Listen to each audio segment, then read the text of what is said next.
Assalamualaikum warahmatullahi wabarakatuh. Waalaikumsalam. Wassalatu wassalamu ala asrofil anbiya'i wal mursalin nabiyina wa habibina Muhammadin wa ala alihi wa ashabihi ajma'in. Wa man tabi'ahum bi ihsani ila yaumil amma ba'd. Pada yang terhormat CEO Group Bapak Haji Sasro Esa, pada yang terhormat Direktur Solo Service Bapak Brigjen TNI Purnawirawan Insinyur Haji Agus Suraso.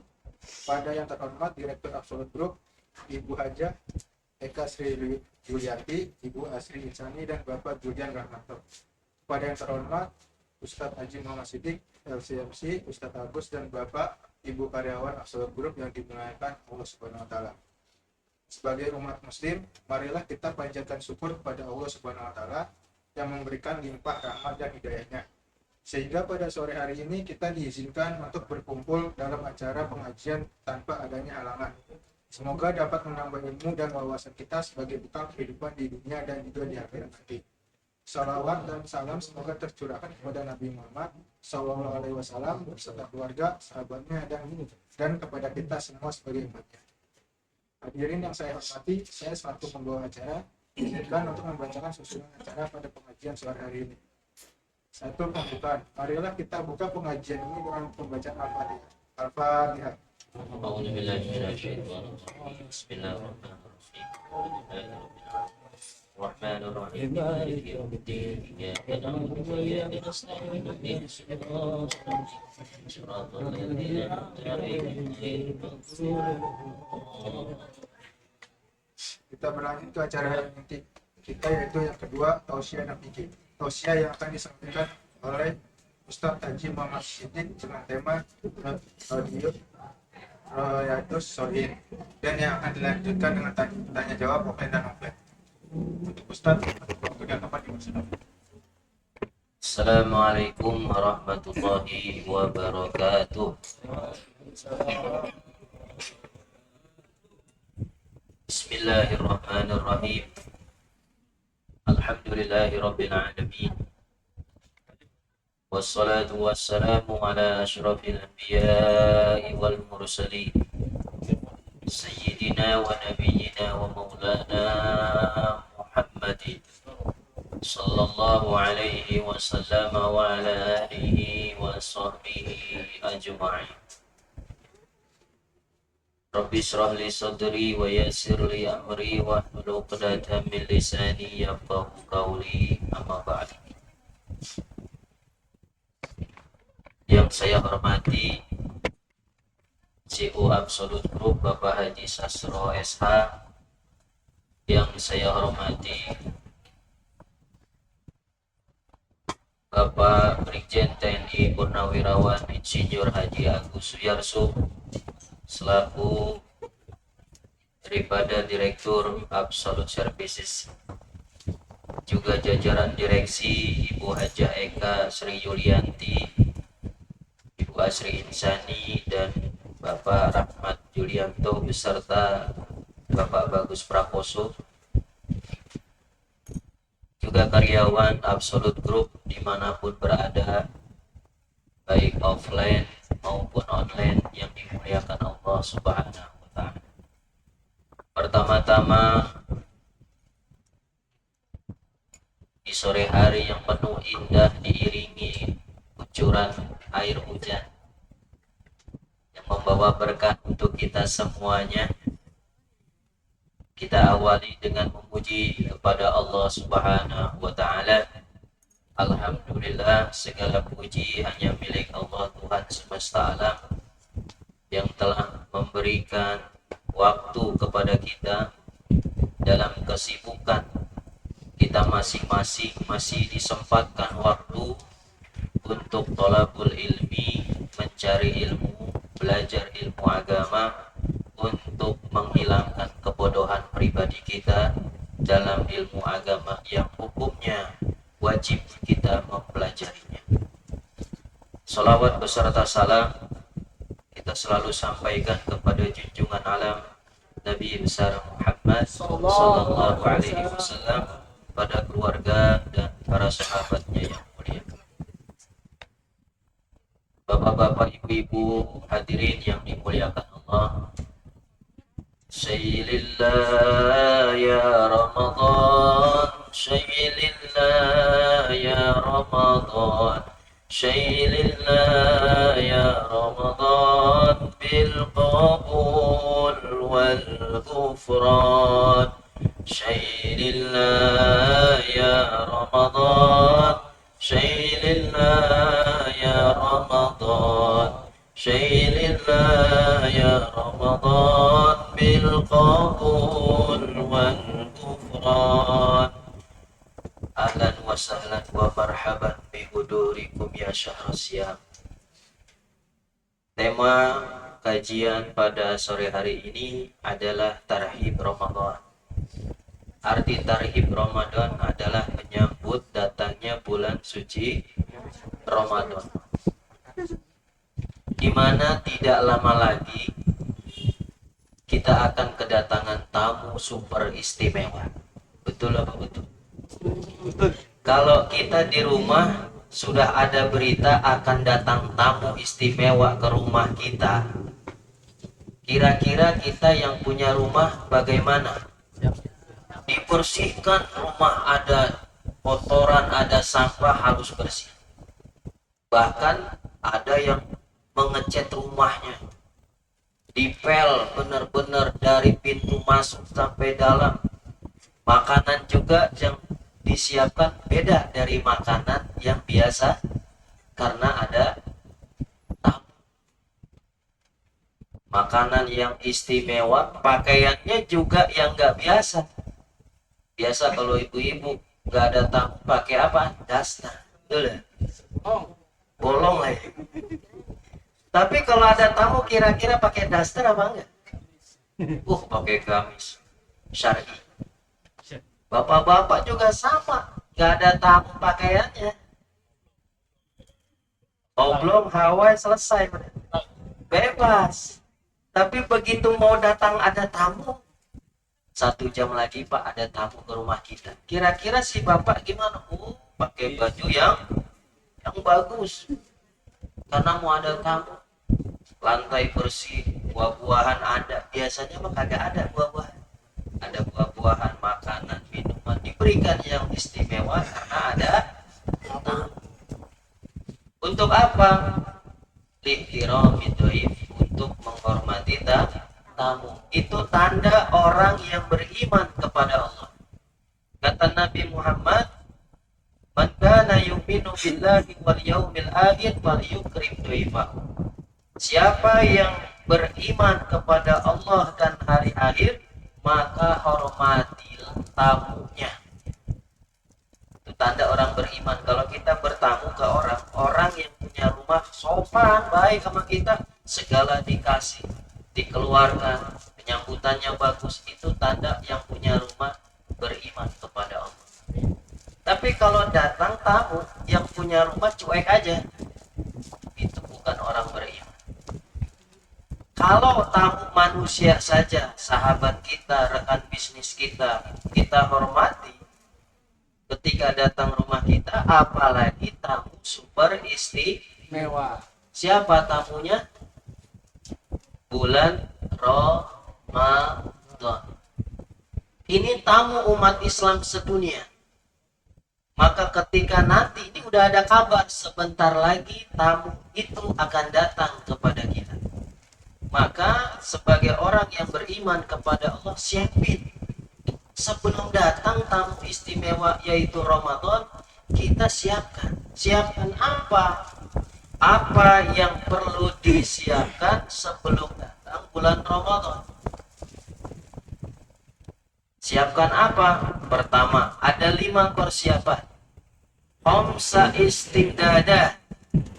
Ada 5 persiapan ketika kita mendekati mau datangnya bulan suci Ramadan.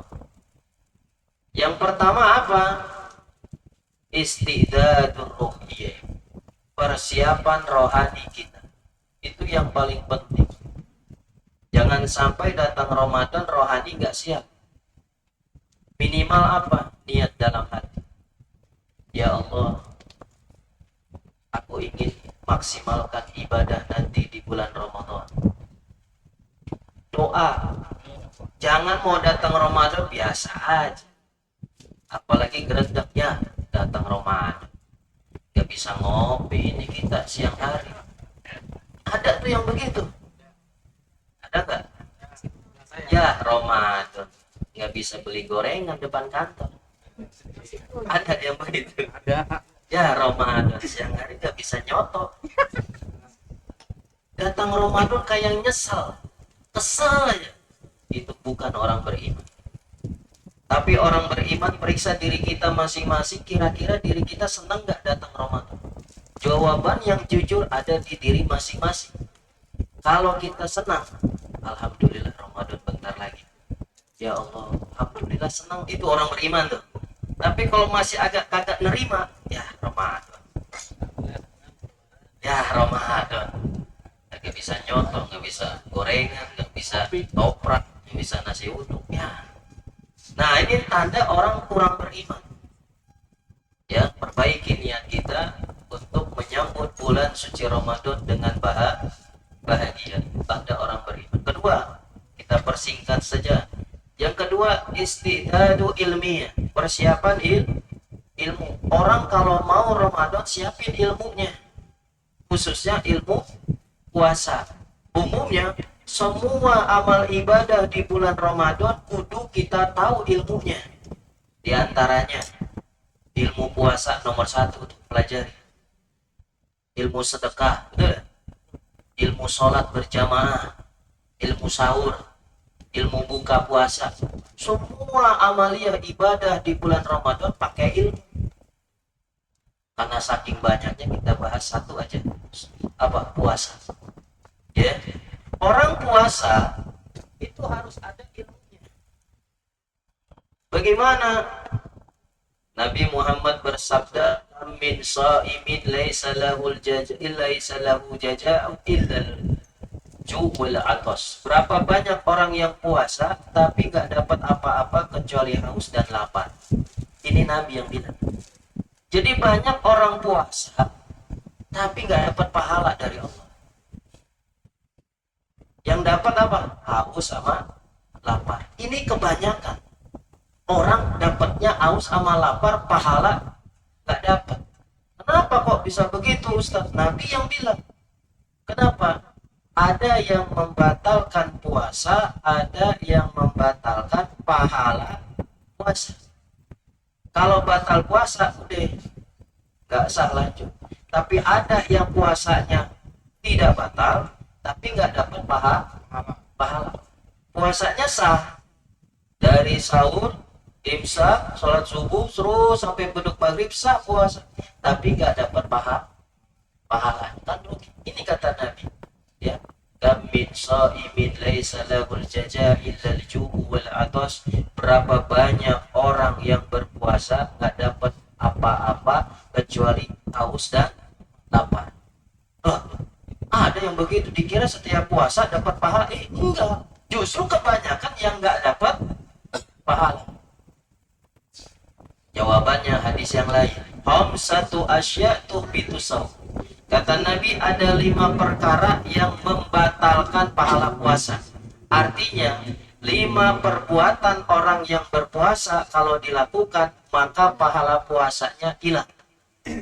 Lagi puasa ngelakuin salah satu 5 ini, kata Nabi, pahalanya hilang. Dari pagi sampai beduk maghrib puasa benar, nggak dapat pahala dari Allah Subhanahu Wa Taala. Kan rugi. Ibarat orang kerja dari pagi sampai sore digaji, nggak dapat gajinya, cuman capeknya doang. Sama kita puasa nggak dapat gaji, nggak dapat pahala dari Allah, percuma. Yang mana Ustadz yang 5? Nah dengerin deh tuh. Pertama, al-kizbu, membohong, berdusta. Puasa tapi bohong. Selesai sudah. Pagi-pagi semangat, jam 9 bohong. Itu puasanya sah-sah, nggak makan, nggak minum, pokoknya yang membatalkan puasa nggak dikerjain. Tapi bohong. Udah, nggak dapat pahala dari Allah Subhanahu wa Ta'ala. Bisa nggak bohong? Bisa nggak bohong? Ya, pagi-pagi, ikut sahur. Mantap, jam 12 ke warteg.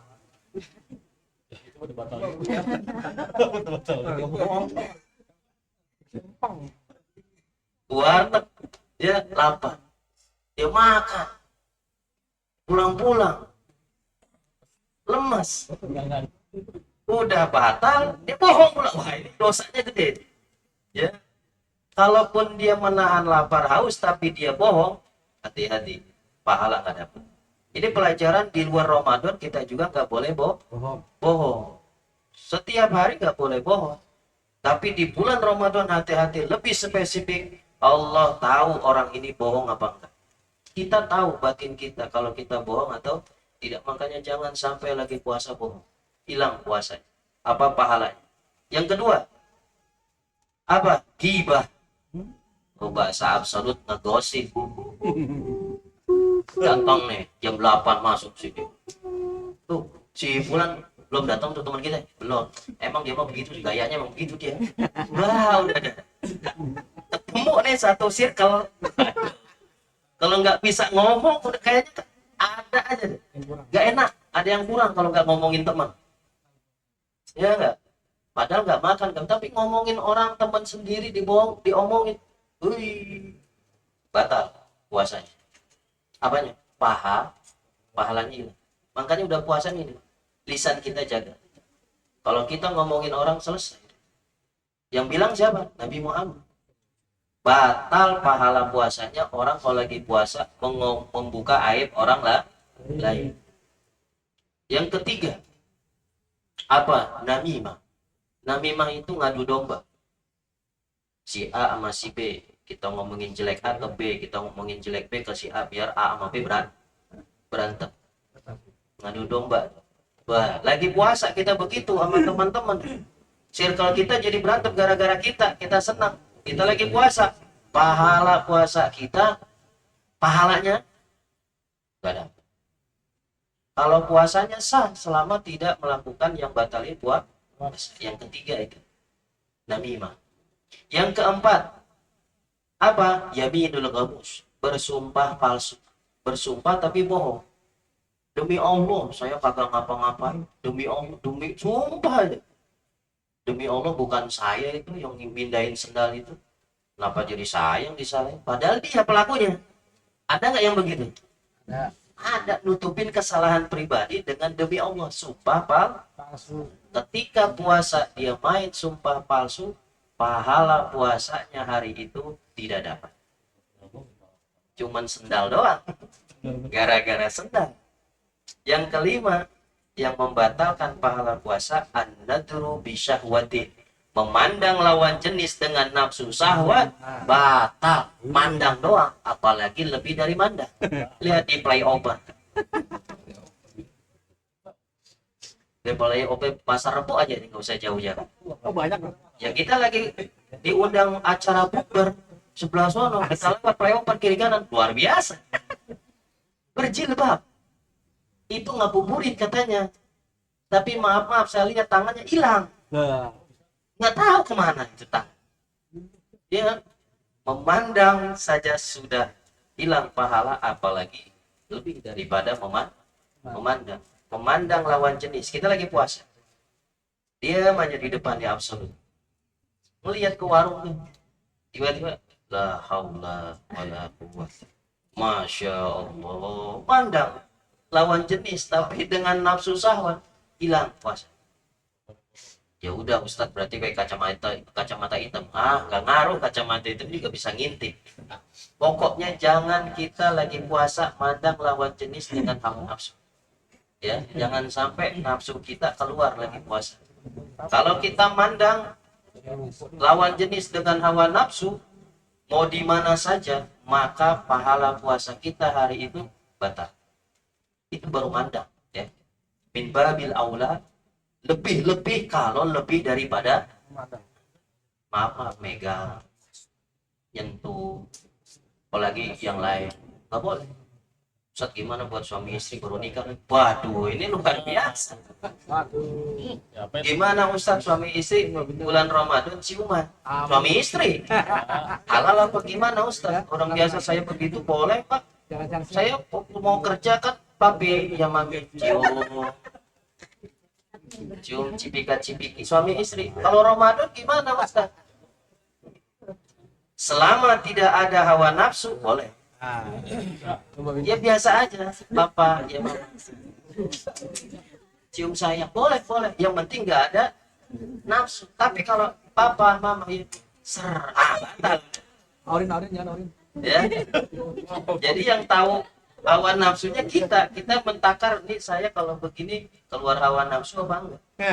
Kalau enggak boleh, itu ada bahwa suami istri begitu luar biasa. Pokoknya jangan ada hawa nafsu. Kalau 5 ini dilakukan salah satu saja lagi puasa, pahala puasa kita batal. Pertama apa? Berbohong. Kedua apa? Ya kagak apa ini. Dua apa? Gibah, nggak gosip, ngomongin orang. Ya. Ustaz, kalau ngomongin orang tapi untuk kebaikan boleh, selama tidak buka aib orang. Itu untuk mengambil pelajaran. Tapi kalau menjelekan itu yang nggak boleh. Berbohong, gibah, membicarakan aib orang lain, namimah, ngadu domba, sumpah palsu, memandang lawan jenis dengan hawa nafsu. 5 ini tinggalin. Maka puasa kita insya Allah dapat pahala dari Allah Subhanahu dan lain sebagainya. Banyak masalah-masalah. Maka dari itu persiapkan ilmu-ilmu tentang Ramadan. Salah satunya baru puasa, belum dibahas yang lain dan sebagainya. Contohnya Ustadz, gimana saya haid di tengah bulan, gimana saya lupa niat, gimana saya lagi hamil, melahirkan, bla bla di bulan Ramadan. Banyak kasus yang harus kita pelajari ketika kita berada di bulan Ramadan. Kemudian yang ketiga, istidadu al-maliyah. Persiapan apa? Harta. Bulan Ramadan kalau bisa jadilah orang yang dermawan melebihi bulan yang lain. Maka bagaimana mau dermawan kalau duitnya nggak disiapkan? Siapin dari sekarang. Jangan banyak mengeluarkan uang, keluarkan di bulan Ramadan di jalan Allah Subhanahu wa ta'ala. Ada sahabat bertanya kepada Rasulullah, "Ya Rasulullah, ayu sedekah afdal?" Wahai Rasulullah, sedekah yang mana yang paling bagus? Apa jawaban Rasulullah? As-sadaqatu fi Ramadan. Sedekah yang terbaik adalah sedekah di bulan Ramadan. Itu sedekah yang paling bagus. Kalau antum mau sedekah di sini di bulan Sya'ban, sedekah anak yatim, bagus, nggak apa-apa. Sedekah kepada guru, sedekah kepada orang yang membutuhkan, sedekah orang tua, silakan. Tapi kalau sedekahnya di bulan Ramadan, pahalanya berlipat-lipat ganda. Maka siapkan materi kita untuk kita menjadi orang yang muhsini, orang yang berbuat baik di bulan suci Ramadan. Ya. Kemudian apa? Setelah ruhiyah, ruh kita rohani. Setelah itu kemudian apa? Ilmiah. Ilmunya siapkan.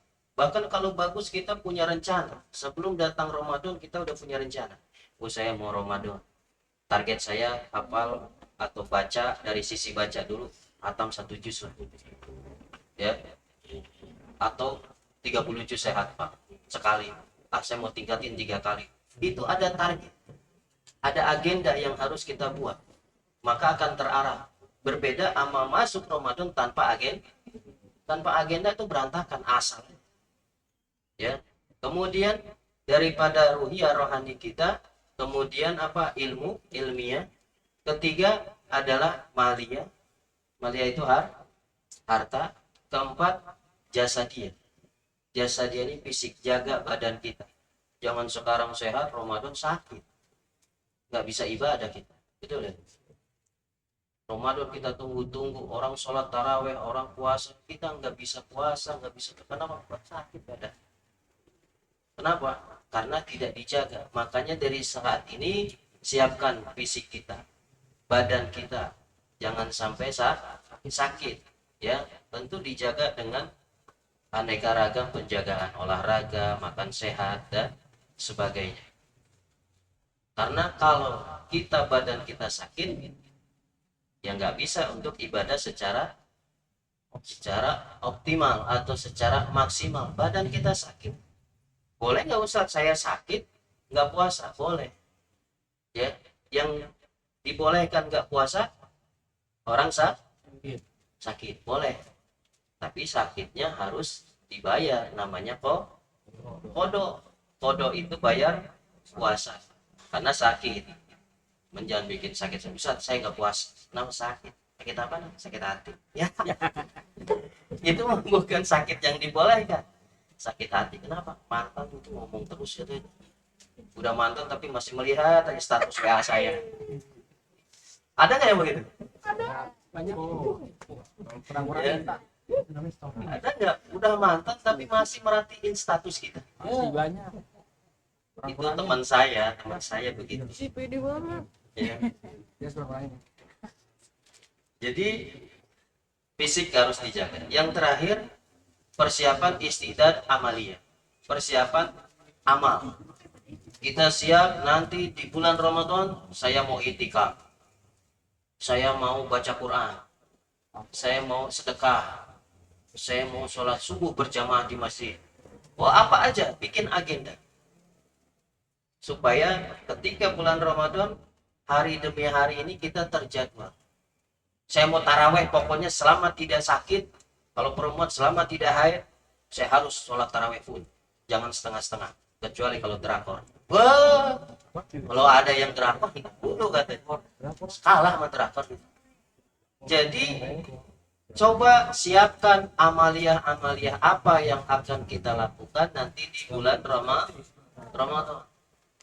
Nah, 5 persiapan ini harus kita lakukan sebelum datang bulan suci Ramadan. Tanda orang beriman adalah dia bahagia, gembira dengan datangnya bulan Ramadan. Kenapa? Karena orang yang jarang sholat aja sholat, betul ya? Orang yang jarang ke masjid musola, ke masjid ke musola, sholat taraweh, lihat aja coba perhatiin hari pertama kedua. Full. Masjid musola full sampai keluar, luar biasa. Yang nggak pernah datang aja datang ya. Sampai mau kenanya kelihatan baru, bandrolnya masih ada. Kelihatan itu. Tapi lihat hari ketiga 7 udah mulai ada kemajuan. Sabtu maju. Ya berkurang. Ya luar biasa. Jadi kita siapkanlah fisik kita, jaga untuk kesehatan, karena nggak bisa ibadah Ramadan kalau kita sakit. Siapkan niat yang baik, siapkan amal yang baik, siapkan harta yang baik, siapkan fisik yang baik, siapkan ilmu yang baik. Ya, makanya kajian-kajian juga jangan sampai di Ramadan hanya puasa sama tidur. Jangan, tapi ikut kajian-kajian. Saya saja di majelis taklim saya buka kajian. Ada yang offline, ada yang online. Kajian Ramadan, beberapa kitab. Dengan kajian tema-tema Ramadan. Itu banyak diminati. Karena memang bulan Ramadan bukan saja hanya puasa, tapi mengkaji ilmu Ramadan. Khususnya Al-Quran. Karena bulan Ramadan, bulan diturunkannya Al-Quran. Maka perbanyak kita interaksi dengan Quran. Ya, supaya kita hidup dengan Quran. Itu saja kira-kira yang bisa saya sampaikan. 5 persiapan yang harus disiapkan seorang muslim agar ketika datang bulan suci Ramadan kita sudah mempersiapkan persiapan dengan baik, sehingga datang bulan Ramadan kita bisa ibadah maksimal di hadapan Allah dan keluar dari madrasah Ramadan, keluar dari pendidikan Ramadan ini, keluar menjadi orang yang dapat gelar minal aidina wal faizina wal maqbulin, orang-orang yang menang, orang-orang yang diterima amalnya oleh Allah Subhanahu wa taala, orang-orang yang kembali ke dalam kesucian lahir batin, dosa-dosa kita diampuni Allah Subhanahu wa taala. Itu saja yang bisa Al-Fakir sampaikan. Kurang lebihnya mohon maaf. Wassalamualaikum warahmatullahi wabarakatuh. Waalaikumsalam warahmatullahi wabarakatuh. Selanjutnya tanya jawab offline dan online untuk Bapak, Ibu, waktu dan akademisi. Assalamualaikum Ustaz. Waalaikumsalam.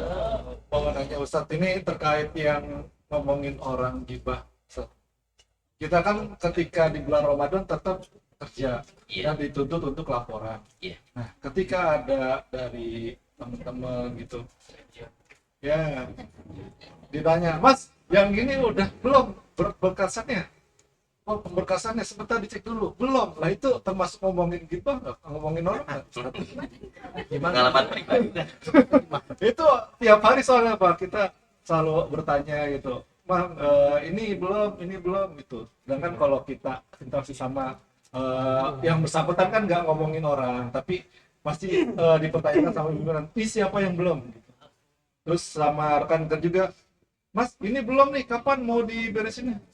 Waduh, itu termasuk ngomongin orang sama ngadu domba nggak tuh? Terima kasih Ustaz. Baik, terima kasih. Jadi yang namanya ghibah definisinya adalah membicarakan kejelekan orang lain dengan niat menjatuhkan. Tapi kalau kita bicara kejelekan orang dan itu fakta dan untuk hal yang positif, itu boleh. Ya apalagi tuntutan kerja, tugas memang seperti itu.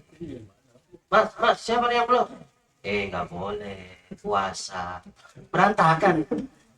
Tugasnya berantakan dan memang itu tidak menjatuhkan, justru itu profesional. Dan ketika salah, kita bicarakan sama atasan kita atau tim bahwa dia salah, apakah itu termasuk ghibah atau buka aib dan sebagainya? Tidak. Karena dunia kerja harus profesional. Yang dimaksud ghibah itu bongkar kejelekan orang tapi niat untuk menjatuhkan dia. Jadi beda kalau itu kinerja profesional. Kerjakan, lanjutkan. Siap. Ya, kalau itu nggak boleh, wah berantakan Mas bulan Ramadan. Mas, mana ini tugas? Ramadan. Nggak boleh, berantakan sudah. Ya, jadi profesional itu arah. Terima kasih. Bapak dan Ibu, ada lagi yang bertanya?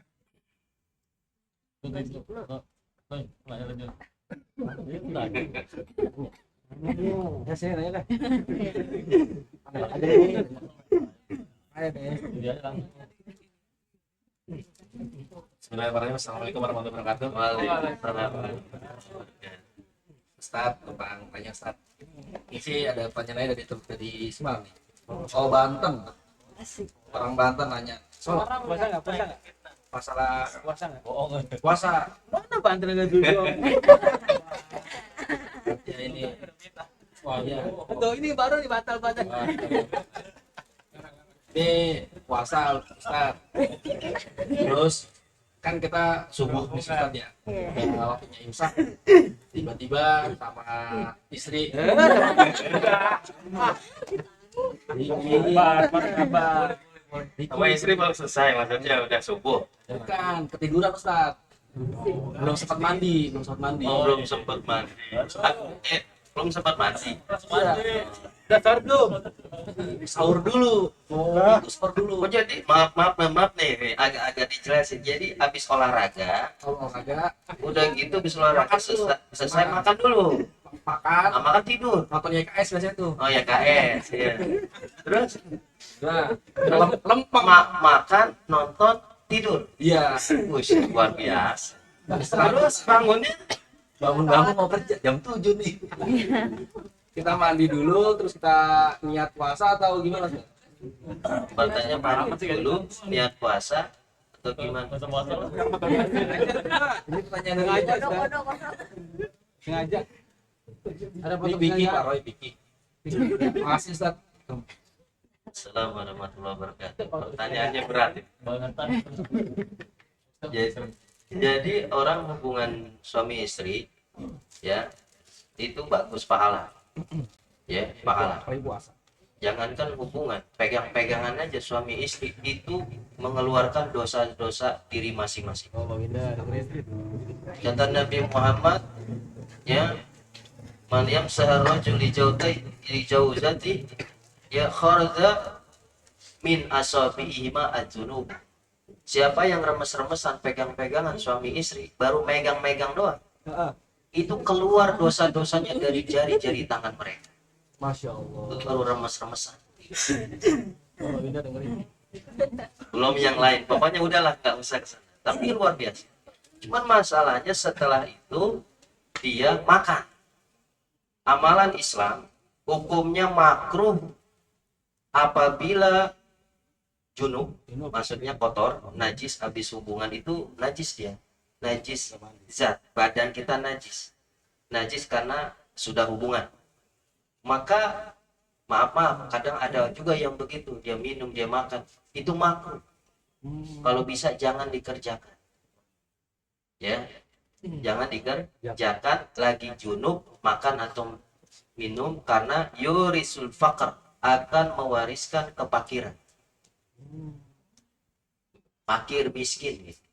Atau kaya tapi serba kekurangan. Ada orang kaya tapi kurang terus, betul? Ada. Ada orang miskin tapi merasa kaya, hatinya kaya nggak kurang, padahal miskin. Apalagi miskin kurang, nah ini luar biasa.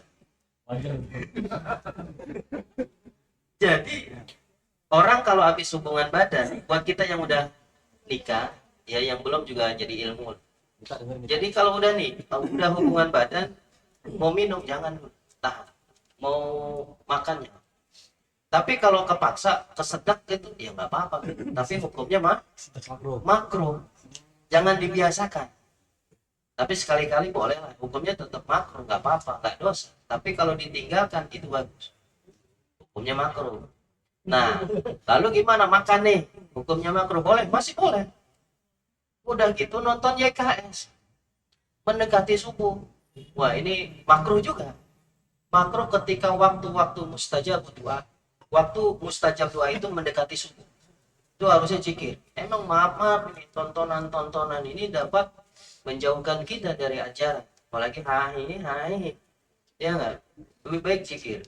Tapi masih hukumnya kalau zikir nontonnya biasa enggak apa-apa. Tapi alangkah bagusnya kalau Ramadan isi dengan zikir. Segera mandi itu lebih utama. Ya. Mandi niatnya jangan lupa. Cara-cara mandi junub juga ada aturannya. Jangan, maaf, ada orang mandi junub dia mandi tanpa niat. Kadang dengan niat dia mandi, dia nyabun sendiri, dia nyampok di saat mandi, itu enggak sah. Oh, banyak begitu. Mandi junub nyampok, enggak boleh. Kenapa? Karena sabun sampo najis.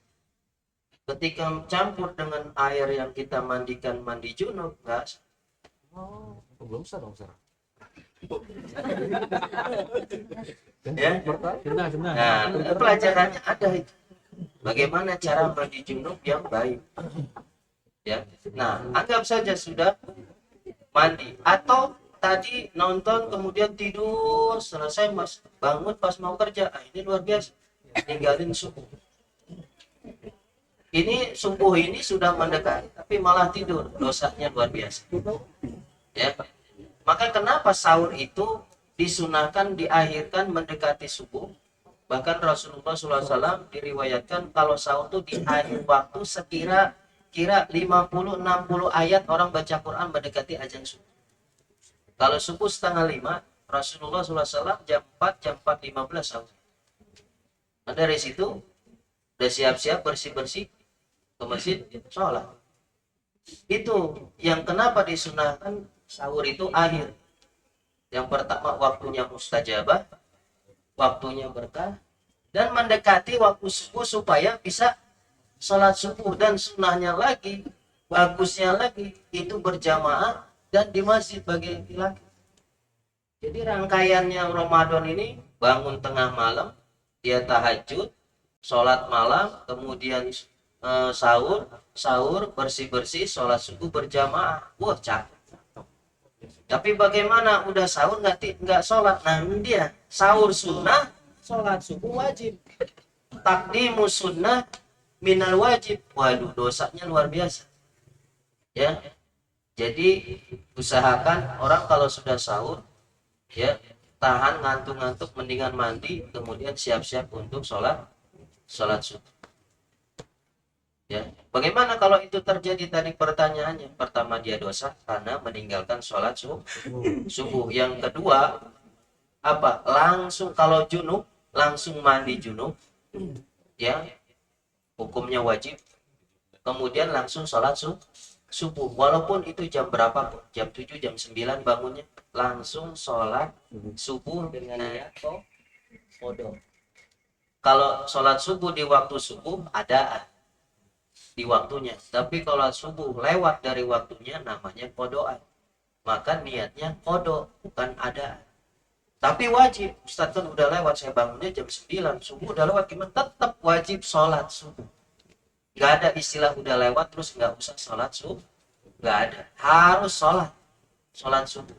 Tidak boleh melakukan apapun kecuali bangun, mandi junub, sholat subuh, baru aktivitas yang lain.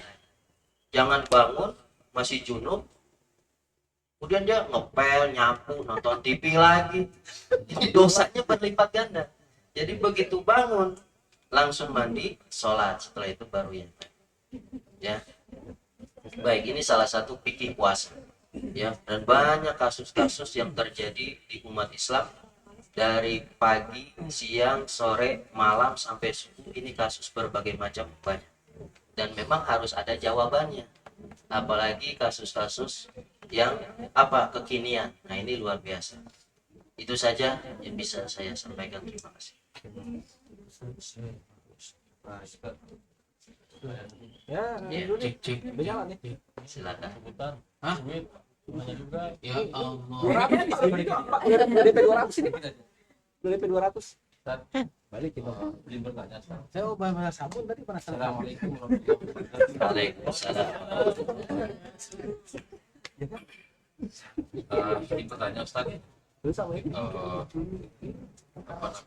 Mohon diperjelas lagi mendengar terkait dengan ketika kita lagi sahur azan Ustaz. Ada ulama menyampaikan selesai saja makannya walaupun sudah azan, tapi ada juga yang menyampaikan ketika azan berhenti. Namun penjelasan Ustaz, ya benarnya kita selesaikan atau langsung berhenti. Pernah dialami. Ya, Terima kasih. baik, terima kasih. Emang ini terjadi banyak ya di antara kita atau saudara kita siapapun. Ketika kita lagi sahur, kita nggak tahu waktu azan kapan. Yang penting lagi nikmat sahur atau bangun kesiangan, langsung makan aja. Kita nggak tahu jam berapa. Ya, berharap sih masih ada waktu sahur. Dia makan, begitu lagi enak makan, di tengah perjalanan lagi enak-enak makan. Allahu Akbar, azan. Itu pertanyaannya, apakah langsung yang di mulut dimasukin apa dikeluarin? Itu makanan mahal lagi dari luar negeri yang kita makan sahur. Azan, gimana? Ya, Ahlus Sunnah wal Jamaah mengatakan lanjutkan tapi dipercepat dan minum. Dan durasi yang paling akhir sampai la ilaha illallah, selesai azan. Jadi kalau sama masih azan apalagi baru Allahu Akbar, lanjut aja. Buat. Dilanjutkan. Tapi Ustaz makannya saya lama. Azan selesai saya belum selesai juga. Nggak boleh itu. Itu udah finishnya la ilaha, azan terakhir la ilaha illallah, itu udah nggak boleh. Tapi kalau masih azan pertama kita baru makan, nanggung makan, udah nanggung, apalagi udah di sini ya. Nggak. Islam nggak begitu juga. Silakan kau nikmati karena kamu terlambat, silakan. Makan lagi masih ada Ustaz, makan udah. Selama kita berisi as-salatu khairu minan naum, masih. Begitu selesai. Ada. La ilaha illallah. Ada lain.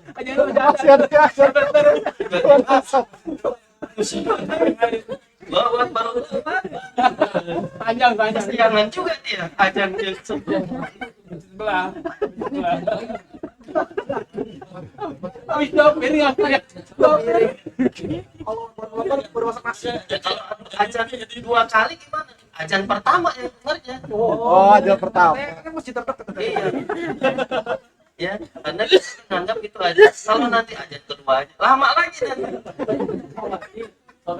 Akhirnya ternyata itu waktu masuknya ajan yang pertama, nganggap ajan kedua. Nanti berarti nanti aja. Saya milih ajan yang kedua. Ini fatwa saya. Ini fatwa saya. Makanan masih banyak, minuman masih banyak.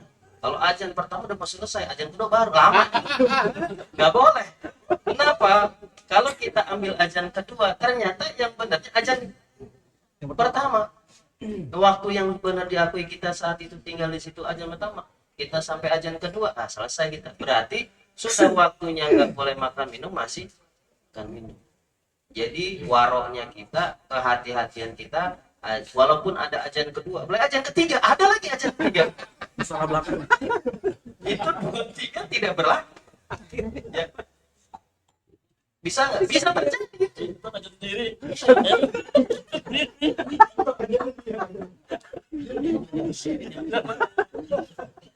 Ya. Jadi limit dan sesuatu itu Limit di rumah. ya, dan ya. Sama tapi tadi pertanyaan gimana di tengah-tengah Ustaz? Asyhadu an la ilaha illallah bangun. Barusan, kata Ustaz di pertengahan boleh. Nggak apa-apa makan. Lama dia, teman saya tahu ya lama dia. Gua makan nggak apa-apa. Tapi dipercepat, jangan sampai la ilaha kita masih makan. Pokoknya udah itu cepat biasanya makan minum. La ilaha illallah. Itu alhamdulillah. Ada juga yang fanatik Ustaz. Itu nggak boleh makan lewat imsak. Enggak, imsak itu warning aja, lampu kuning, siap-siap, tahan. Tapi masih boleh. Yang lebih maksimalnya itu terakhir azan yang terakhir. Itu waktu final. Udah kagak boleh lagi tuh. Ustaz, nanggung satu paha lagi. Ayah, nggak bisa. Nanggung satu gelasnya nggak bisa. Kalau sudah azan selesai. Tapi kalau masih berjalan azan, boleh. Ya, di akhir azan selesai. Makanya Rasulullah SAW mengatakan sahur. Ya, kemudian kenapa ada imsak? Itu untuk kehati-hatian. Berhenti, ingat sebentar lagi waktunya. Nah, kalau orang membiasakan imsak, jadi kesananya aman. Setelah imsak, bersih-bersih, gosok gigi, mandi ke masjid, begitu aja. Bahkan sunnahnya datang sebelum azan. Itu sunnah. Orang yang datang ke masjid, ke musola, datang ke masjid, musola sebelum azan. Itu luar biasa. Ini mah jangankan datang ke masjid musola, sahur aja nunggu selesai azan. Ini luar biasa. Ya, jadi jangan dibiasakan gitu. Mudah-mudahan. Gimana Ustaz? Saya bangun jam 7. Udah dosa, ninggalin subuh, harus dikodok. Tapi nggak sahur, puasa gimana? Lanjut. Karena sahur itu sunnah, dilakukan pahala, nggak dilakukan nggak apa-apa. Tapi jangan nganggap saya nggak perlu sahur, itu yang salah. Saya tidak perlu sahur, saya nggak sahur juga puasa saya. Saya bisa nahan lapar sampai maghrib kuat. Jadi saya selama Ramadan nggak perlu sahur lah, repot. Nggak usah ngapain begitu-gitu. Nah itu salah. Karena melawan daripada sunnah Nabi. Nabi itu menyuruh sahur. Maka kita kalau cinta sama Nabi, sahur. Bahkan kata Nabi, tasaharu walau bima. Sahurlah kalian walaupun dengan seteguk air. Bangun nih. Sebenarnya saya nggak lapar, nggak haus. Tapi karena ikutin Nabi, bangun. Air putih 1 gelas, 1 minum ya. Ikut sunnah Nabi, dapat pahala. Ustadz gimana? Saya seorang istri, bangunin suami, masak-masak, nemenin suami sahur. Saya nggak ikut sahur. Kenapa? Besok saya nggak puasa, saya pahala. Pahala yang paling gede itu ibu-ibu, istri. Kenapa? Dia bangun dari pertama, disiapin segala macam buat orang lain, buat sang kekasih. Dia nemenin. Istri soleha pahala besar kalau nemenin suami lagi makan. Tuh. Kadang kita makan suami, istri mau lagi ngapain, gimana? Bener? Ya, Lihat istri kita masing-masing. Padahal kalau istri tahu pahalanya besar sekali ketika suami makan, walaupun dia nggak makan, itu nemenin. Ini kamu nggak makan? Enggak, saya udah kenyang. Di Ramadan, tidak di Ramadan, hari biasa pun. Kalau suami mau makan, siapkan, nggak makan pun sampingnya kalau mau jadi istri soleh. Luar biasa. Bahkan yang lebih luar biasa, calon surga, istri yang soleha, ketika makan tanya, enak apa enggak? Kalau emang rasanya nggak enak, pecut aku, Pak. Pecut saya, karena saya tidak bisa melayani AA. Oh, Ini mas ya, kata Nabi Muhammad, nanti ada wanita yang akan masuk surga, namanya Muti'ah. Muti'ah, penghuni surga. Ini Siti Fatimah, anak Rasul. Siti Muti'ah ahli surga. Siapa dia? Kenapa bisa begitu? Nabi bilang, telusuri datang ke rumahnya. Ternyata punya kebiasaan, kalau suaminya mau makan disiapkan, kemudian duduk disiapin pecut. Ditanya, buat apa pecut ini di meja makan? Kata Siti Muti'ah, aku biasanya menyiapkan makanan suamiku, dan aku nanya, kalau memang masakanku tidak enak, lebih baik aku dipecut berkali-kali karena aku tidak menjadi istri yang soleh. Subhanallah. Tuh, kira-kira istri sekarang begitu tidak? Ya, banyak. Goput lagi aja. Iya. Kalau suami bilang, mau makan, goput sono, goput. Padahal masakan istri itu menyebabkan surga. Amin ya Allah. Ya, suami makan dimasakin sama istri, duduk di sampingnya. Ya, kalau istrinya senyum, di suami senyum, enak mama di surga. Tapi kalau asem banget, minta maaf. Jangan sampai suami dikasih makan nggak enak dan merasa tidak salah istri. Makanya kalau salah, perbaiki, minta maaf, bikin yang terbaik. Jangan sampai suami lebih nyaman makan di luar rumah. Itu yang bahaya. Ya, ini pelajaran buat istri yang soleha.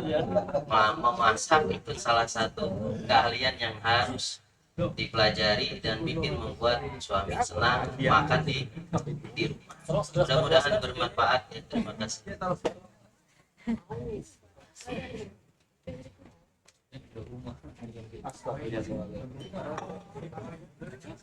Yang jam 5 tak kayaknya. Sama, sama kayaknya.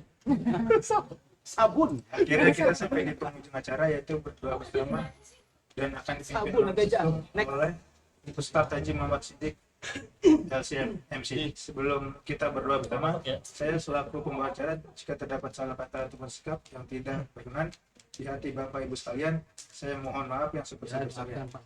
Kepada Ustadz Haji Muhammad Siddiq LCMC untuk memimpin doa bersama, kami persilakan. Baik Bapak Ibu sekalian, mari kita berdoa kepada Allah. Mudah-mudahan kita mendapatkan ilmu yang bermanfaat dan semoga kita bisa amalkan dalam kehidupan sehari-hari, dan khususnya di bulan suci Ramadan kita dijadikan hamba-hamba Allah yang semakin ibadah kepada Allah Subhanahu wa taala.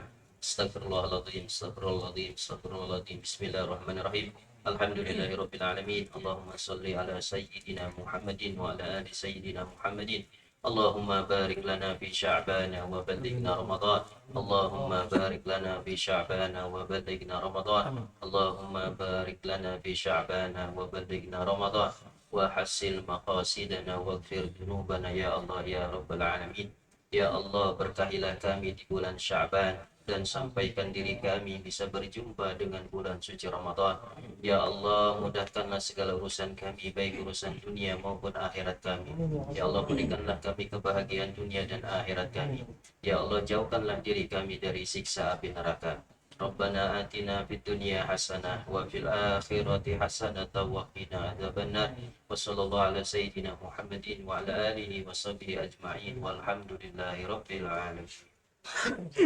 Sebagai penutup acara pada pengajian sore hari ini, marilah kita membaca doa kafaratul majelis. Subhanakallahumma wa bihamdika asyhadu an la ilaha illa anta astaghfiruka wa atubu ilaik. Wassalamualaikum warahmatullahi wabarakatuh. Waalaikumsalam warahmatullahi wabarakatuh.